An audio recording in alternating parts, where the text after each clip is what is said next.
ituloy-tuloy po natin ang ating midweek service, ang ating pananalangin. Ituloy-tuloy po natin na tayo po ay patuloy na sasamba sa ating Panginoon. Na itong midweek na ito, sometimes, ito yung nakakalimutan ng iba. Ang pananalangin ay isa sa pinakamahalaga sa buhay po ng isang tao. Kaya minsan, di ba, pagdating ng Monday, nangihina tayo. Pagdating ng Tuesday, ay nangihina tayo ulit. Kaya merong Wednesday para magpapalakasan ulit tayo sa ating Panginoon. Amen po ba? Kaya itong Wednesday na ito, isang araw, isang gabi, na tayo po ay lalapit muli sa ating Panginoon at magpapasalamat at mag-worship sa Kanya. Amen po ba? Okay, so ngayong gabi, let's just honor God, let's just worship God. Pwede tayong sumayaw, pwede tayong pumalakpak, at pwede tayong lumundag sa harapan ng ating Panginoon while singing this song. Come on.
Forever God is with us. Forever. Let's sing forever. Forever God is faithful. Forever God is strong. Forever God is with us. Forever. Yan na po yung the best na kay Lord. From the rising to the setting sun. Come on. His love endures forever.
Palakpakan po natin ang ating Diyos na buhay. Come on. In the best na palakpak mo sa ating Lord. Thank you, Jesus. Thank you, Jesus.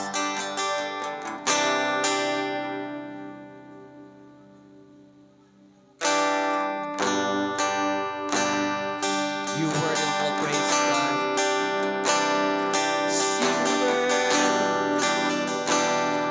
You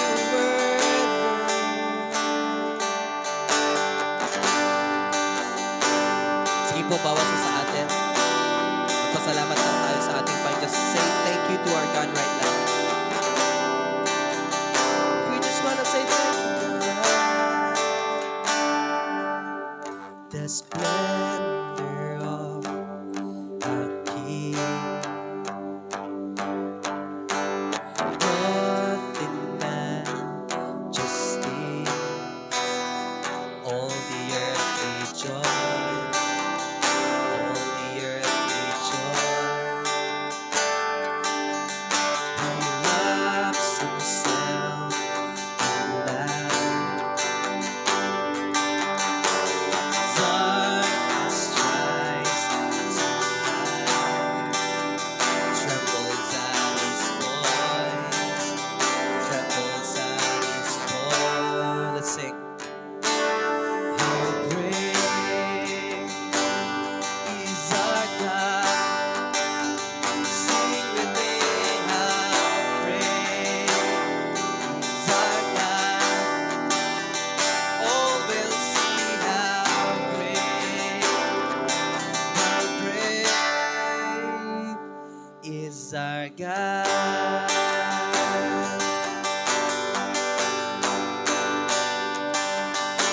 From age to age we stand. Time is in His hands, beginning and the end, beginning and the end. The Godhead three in one.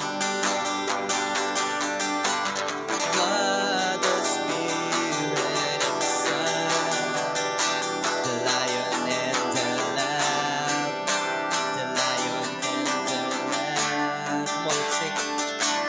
How great is our God. Sing with me, how great is our God. Oh, we'll see how great is our God. How great is our God. Sing with me, how great is our God. No, we'll see how great is our God. Want to declare this song?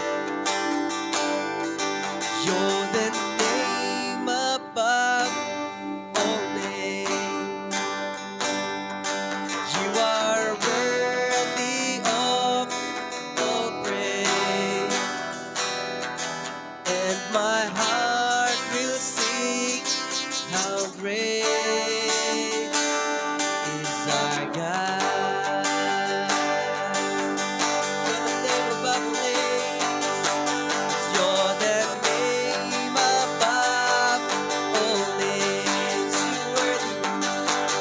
You are worthy of all praise, and my heart will sing how great is our God. You're the name. You're the name above all names. You worthy. You are worthy of all praise, and my heart will sing how great is our God.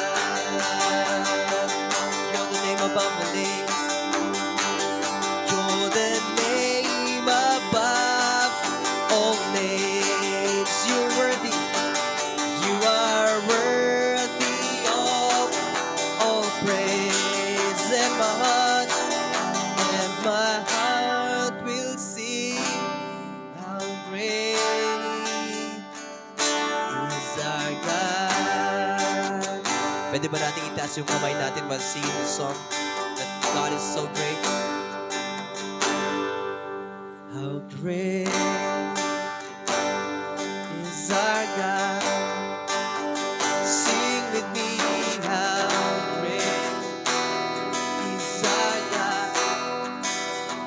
Oh, we'll see how great is our God. Sing how great is our God. How great is our God. Sing with me, how great is our God. And all will see how great is our God. Come on, just declare this song. Just declare the song. You're the name above all names.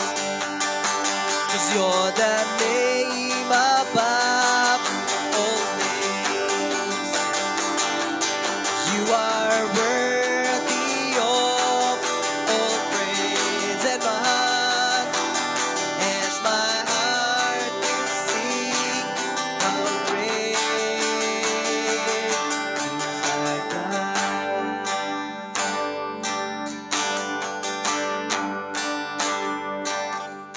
Great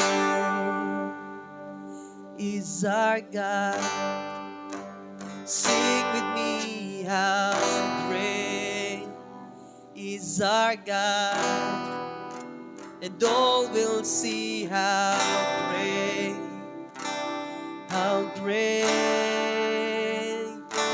is our God. Ama, itinataas ka po namin sa oras na ito. Dinadakila at pinaparangalan, Panginoon. Dahil ikaw ang Diyos na dakila. Ikaw ang Diyos noon, ngayon at magpakailanman.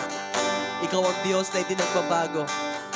Ikaw ang Diyos ni Jacob, ni Isaac, ni Abraham, Panginoon, na siyang aming Diyos na sinasamba ngayon, Panginoon. God, you're worthy of all praise. You're worthy of all honor. You're worthy of all our worship, God. Come on, everyone, just worship God right now. Just open your mouth and say thank you to our God. Come on. God is so great. We just want to say thank you, God. We just want to say thank you, Lord.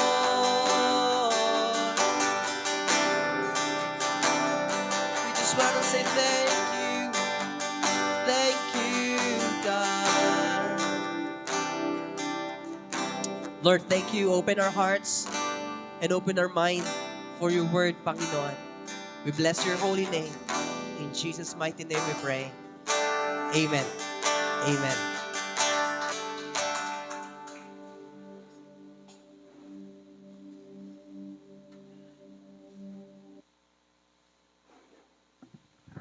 Yeah, okay. Good evening po sa ating lahat. Hindi ba kayo nagsasawa sa mukha ko? Ako yung nagpakanta, tapos ako pang magpipreach, ako pang nag-opening prayer, tapos ako pang magpapa-offering mamaya. O, diba? Hindi ba kayo nagsasawa? Amen? And hoping and praying that this coming days, tayo din, you will allow yourself na magpagamit talaga sa ating Panginoon. Amen? Ako, actually, mga kapatid, medyo naninikip yung lalamunan ko. For almost like 1 month na naninikip siya. Kaya hindi ako makalakas when it comes sa boses ko. Hindi ako hindi ko mailabas yung boses ko ng totoo. Kasi nga, kapag tumataas siya, ay, yun, naglalak siya. So, soon maayos siya ni Lord. Now, let's talk about doing our best for God. Sabi niyo nga po, best for God. Lahat naman tayo, gusto natin yung the best.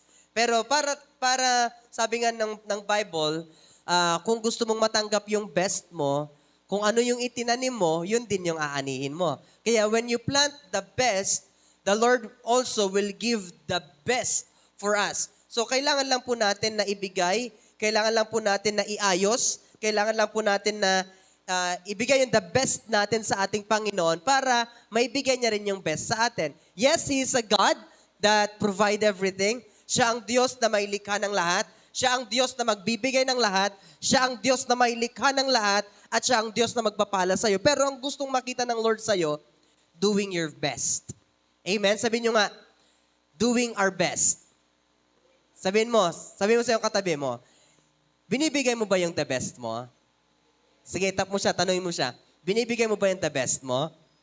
Alam ko, meron ka pang ibibigay na the best at meron pang mas the best para sa ating Panginoon. In 2 Timothy chapter 2, verse 15. Naintindihan ba ako sa live natin? Okay lang ba siya? Di ko alam wala tayong mga phone Okay. Sabi ng Bible sa 2 Timothy chapter 2 verse 15, palagay na lang ako sa ating live din para alam din nila. Sabi ng Bible, do your best to present yourself to God as one approved. A worker who does not need to be ashamed and who correctly handles word of truth. So si Lord po mag-bless na kanyang mga salita. Dito, sa part ni Timothy, ang sabi niya dito, di ba, kapag tayo po ay nagpapasa ng mga papers natin at dinidisapprove ng ating mga teachers, parang ang sakit lang. Maghapon kang naghintay sa teacher mo, tapos i-disapprove lang yung ginawa mong thesis mo, masakit. I-disapprove lang ng teacher mo yung ginawa mo na project mo, masakit yon. Pero alam niyo po ba, yung pinakamasaya, na kapag na-approve yung ginawa mo, iba yung saya. Kasi pinagpuyatan mo ito, at saka marami kang efforts na ginawa doon, talagang masisiyahan ka talaga. Kaya nga dito sa part na ito, ang gusto lang makita ng Lord sa atin, sabi niya, do your best to present yourself to God as one approved. Okay? Unang-una, na gusto makita ng Lord sa atin, sa pagbibigay natin ng the best natin, yung bang ma-approve mo talaga si Lord. Mapapasiya mo si Lord, or mapapatuwa mo si Lord, or magagalak si Lord sa'yo. Tingnan sa akin. Sa ginawa mo ba maghapon, nasiyahan si Lord? Sabihin mo siyang katabi, nasiyahan ba si Lord sa'yo? Okay? Pwede naman sabihin mo, pwedeng hindi nasiyahan si Lord kasi nagsinungaling ka. Pwedeng hindi nasiyahan si Lord kasi nakipagsuntukan ka. Okay? Pwedeng hindi nasiyahan si Lord kasi nga inaway mo yung parents mo. Mga ganon. Maaring may pagkakataon na hindi tayo naging maayos. So, tingnan natin yung pangalawa. A worker who does not need to be ashamed and who correctly handles the word of truth. Number 1. Sige, tingnan natin. Number 1 that I want to share with you, be at your best. Sabihin mo nga, be at your best. Let me ask you this question. Tingnan sa akin. Kapag ba pumupunta kayo sa church, are you giving your best? Amen? Yeah. Kasi nga pupunta ka na nga lang sa King of Kings, sa Lord of Lords, dapat gagawin mo yung best mo. Halimbawa, itong notebook na ito, when you do your devotions, magsusulat ka na nga lang ng para sa spiritual growth mo, yung sulat mo pa ang pangit-pangit. Ano ba? Yung bang hindi maintindihan, na kapag ikaw lang dapat makakapagbasa nun. Hindi mababasa ng kahit sino man. Kaya nga, gustong makita ng Lord sa'yo, gagawin mo na nga yung the best mo, ibigay todo mo na. Are you getting my point?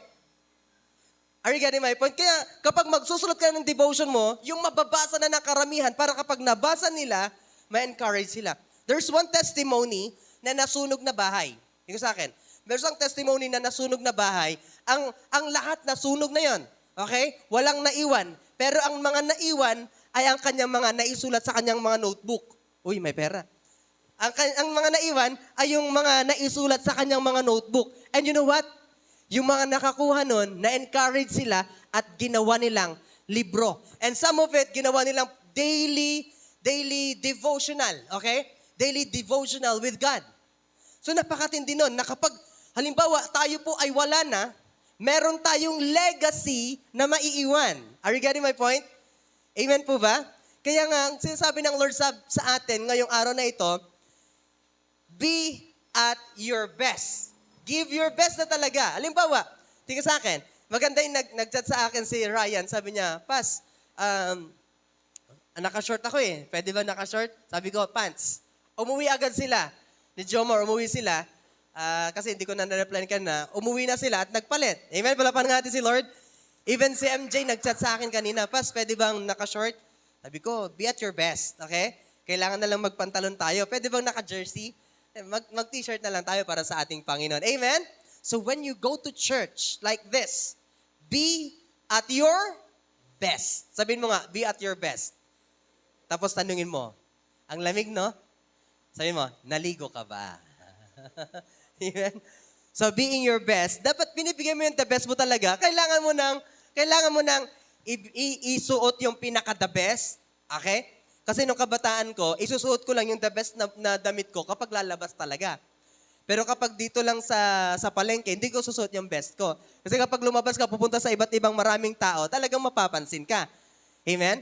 Pero you know what? When you give your best kay Lord, mapapansin ka ng Lord. Amen? Amen po ba? Kaya when you do your devotion, give your best. When you pray, give your best. When you do things inside the church, give your best. Kapag ikaw ay pupunta sa cell group, give your best. Kapag ikaw ay pupunta sa prayer meeting, give your best. Kapag ikaw ay pupunta sa Sunday cell celebration natin, give your best. Amen po ba? Kasi nga, deserve ni Lord ang the best. Paano ibibigay ni Lord yung best sa atin kung tayo mismo hindi natin maibigay yung best natin? Amen? Kaya itap mo yung sarili mo, I will give my best. Sige, itap mo siya, I will give my best. Amen. Okay, number 2. Tingnan natin, makikita natin sa verse na ito. Not ashamed. Sabihin mo nga, hindi nahihiya. Most of the time, nahihiya kaya tayo. Pagtatanungin tayo, saan ka nag-church? Basta, Jai. O, diba? Nahihiya tayo, hindi natin alam kung saan. Pero you know what? Sa 2 Timothy na ito, sabi niya dito, not ashamed. Dapat hindi natin ikinakahiya ang pagiging Kristiyano natin. Amen po ba? Hindi tayo dapat nahihiya of doing what is best. Na kahit yung ibang tao, kapag ginagawa mo yung best mo, sa kanila hindi nila ginagawa yung best nila. Basta ikaw, just do your best. Si Lord pa rin nakatingin sa lahat. Kahit hindi nakikita ng mga boss mong ginagawa mo, hindi nakikita ng mga teachers mo, ng pamilya mong ginagawa mo, nakikita ni Lord lahat at si Lord ang mag-aangat sa'yo. Now, tingnan natin itong number na ito. Number 2, not ashamed of sharing the gospel. Tayo pong lahat ay tinawag ng Lord to share the gospel. To share our testimony kung paano tayo binago ng Lord. To share your testimony kung paano kayo napunta dito. To share your testimony kung paano nyo nakilala si Lord. Para maraming tao ang makakilala sa Kanya. Amen po ba? So dapat hindi ka nahihiya. Sabihin mo nga sa iyong katabi, huwag kang mahiya. Amen? Sa kainan nga, hindi tayo nahihiya eh. Di ba? Right. Sa kainan, hindi talaga tayo nahihiya. Kapag kukuha na nga tayo, kinuha na natin lahat, gabundok na lahat, di man tayo nahihiya. O bakit? Basta ako, kakain ako. Tama? Pero pagdating sa pag-share ng word of God, nahihiya kasi ako eh. Di ba? Kaya, help yourself na number 2, huwag kang mahihiya na ibahagi ang kabutihan ng Diyos. Huwag kang mahihiya na ibahagi ang pagpapala ng Diyos sa buhay mo kung paano binago ng Diyos ang buhay mo. Amen po ba? Number 3. Isigaw nga natin, hallelujah! Okay, number 3, living in truth. Okay? Kasi nga, sabi ng Bible, kapag tayo po ay nabubuhay sa truth and we tell the truth will set us free. Ang Lord po ang nagpapaslaya sa atin. Amen? Kung hindi mo sasabihin lahat ng kahinaan mo kay Lord, hindi ka makakalaya. Kaya napakaganda sabi ni Apostol Paul, sabi niya, yung mga ginagawa ko, yung kahinaan ko, sabi niya, doon naman ako pinapalakas ng Lord. Kaya sabihin mo lang sa ating Panginoon lahat ng kahinaan mo. Amen. Kung mahina ka sa pera, hindi ka mapagkakatiwalaan sa pera, Lord, tulungan niyo po ako na mapagkatiwalaan ako sa pera. Si Lord mismo, tutulungan ka niya. Amen po ba? Come on, palakpakan natin si Lord. Come on. Palakpakan natin ang Lord. Kaya isang bagay na kailangan nating maintindihan, kailangan natin tulungan yung sarili natin na mabuhay sa katotohanan. Kahit na ang lahat ng mga tao ay meron ng kasinungalingan, dapat ikaw ay yung bang nabubuhay ka na merong kakaiba. Nabubuhay ka sa katotohanan. Amen po ba? tanungin mo yung katabi mo. Sabi mo, kailan ka huling nagsinungaling? Di ba? Kailan ba tayo huling nagsinungaling? Okay? Kailan ba tayo huling nag-lie? Pero, ang number 3 natin, we need to live sa katotohanan. Mabubuhay tayo. Ang katotohanan na sabi ng Bible sa John 14:6, sabi niya, Jesus answered, I am the way, the truth, and the life. Sabi niyo nga, truth. So si Lord, ang katotohanan. Wala na pong iba.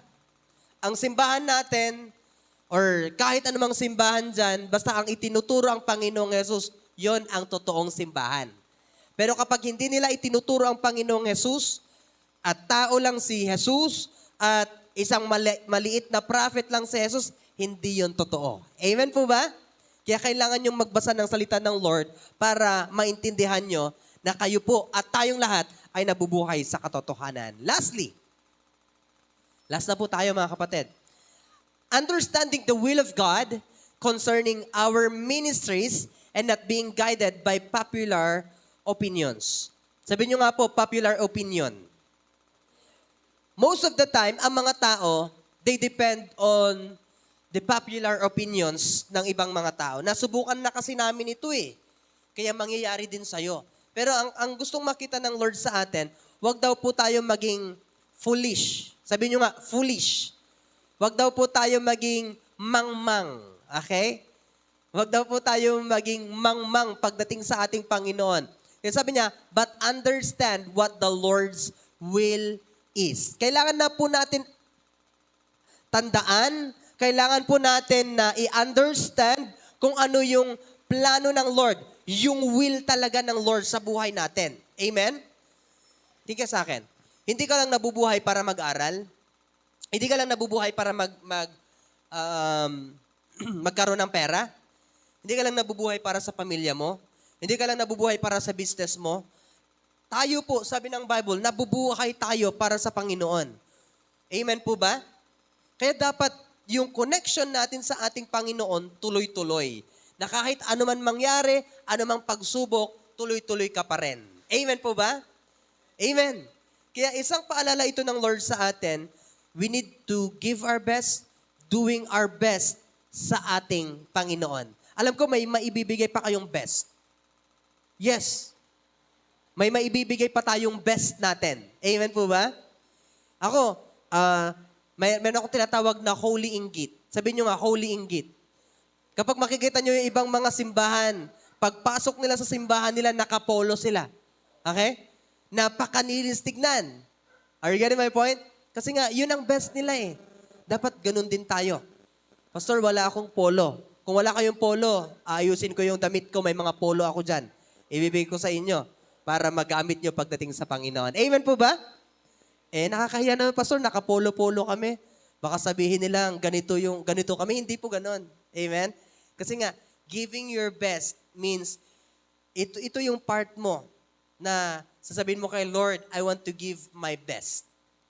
Amen? Tanong ko sa inyo, may best pa ba kayong maibibigay? Amen? Sige po, tayo sa presence ng Lord. Meron pa bang last?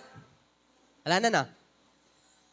Okay, faithfully doing our best to glorify God. So, yun lang. By doing your best, mapaparangalan mo ang Lord. Okay? Halimbawa, pagpasok mo sa school, by giving your best also, matutuwa si teacher mo sa inyong tahanan, sa paggawa mo ng the best mo sa inyong tahanan, natutuwa yung mama at papa mo. Nabibigyan ka pa ng mas malaking allowance. Olo, nagsungput-mut ni anak ko, dagdagak man tibalon na. Tama? Kasi natutuwa sila. How about si Lord? Sabi nga ng Bible, kung ang mga nandito sa lupa na hindi Kristiyano, hindi mananampalataya, alam nilang magbigay ng tama, how about lalong-lalo na sa ating Diyos na mapagbigay? Amen? Kaya nga, ngayong gabi, let's just open our heart na every day, kailangan nating ibigay yung best natin kay Lord. Pagdating ng Wednesday, ibigay mo yung best mo kay Lord. Amen? Huwag kang malilate. Kahit late na yung iba, basta ikaw, huwag kang malilate. Amen? And then isuot mo yung pinaka-the best mo kasi itong part na ito, dito tayo nagpapalakasan. Pangatlo, pagdating ng mga cell groups natin, just give your best. Kahit ayaw ng iba, basta gusto mo, lumalago ka at pagpapalain ka ng Lord. Amen? Ngayong gabi, sige po, just open your mouth. Sabihin mo, Lord, tulungan niyo po ako na araw-araw maibigay ko yung the best ko sa'yo. Maibigay ko yung pinaka-the best ko para maparangalan kita. Come on, just open your mouth and pray right now. Thank you, Lord. Thank you, Jesus. Thank you, Holy Spirit. Thank you, Jesus. Sige, sabihin mo, Lord, gusto ko pong maibigay yung best ko sa'yo. Gusto ko pong maging pagpapala sa'yo. Gusto ko pong maparangalan ka sa lahat ng ginagawa ko. Kahit ako'y naglalakad, kahit ako'y nagbabasa, kahit ako'y nagdadrive, kahit ako'y natutulog, kahit ako ay may pupuntahan, wherever I go, mapaparangalan kita, maitataas kita, at maraming mga tao ang mamamangha dahil binago mo ako at ang bawat isa. Come on, just pray right now. Just open your heart, just open your mouth, and declare yung mga prayers mo sa buhay mo. Come on, come on. Thank you, Jesus. Kapag ginagawa mo yung best mo kay Lord, mapaparangalan mo ng lubusan ng Lord. Maitataas mo ang Lord sa buhay mo. Thank you, Jesus. Thank you, Jesus. Blessed be your name, Lord. Yeah, alam ko may mga best pa tayo maibibigay. May best ka din na ibibigay when it comes sa yung pagta-tithes at pag-o-offering. Meron pang mas the best doon. Come on, just offer yourself to give your best sa ating Panginoon. Let's pray. Father, marami pong salamat sa oras na ito. Salamat sa paalala mo. Salamat sa mga salita mo, Panginoon, sa 2 Timothy. Pinapaalalahanan niyo po kami that we need to give our best. Because you deserve the best, Lord. Ikaw po ang aming sinasamba at pinaparangalan. Tulungan niyo po kami, Panginoon, na araw-araw, habang kami po'y nabubuhay, maibigay po namin yung pinaka-the best po namin sa'yo. Maparangalan ka namin at maitaas ka po namin, Panginoon. Marami pong salamat. In Jesus' mighty name we pray. Amen and amen. Pwede tayo mo po sa presence ng Lord. And sige po, sa mga nasa online, sa mga nasa online dyan, just send us your prayer request at may panalangin po namin dito sa loob. And at the same time, let's just give our offering dito sa harap. Ibigay po natin yung the best natin na offering sa ating Panginoon para maparangalan natin ng Lord sa ating kahit kaunting pagbibigay. God bless po. And sige po, let's just give our best sa ating Panginoon.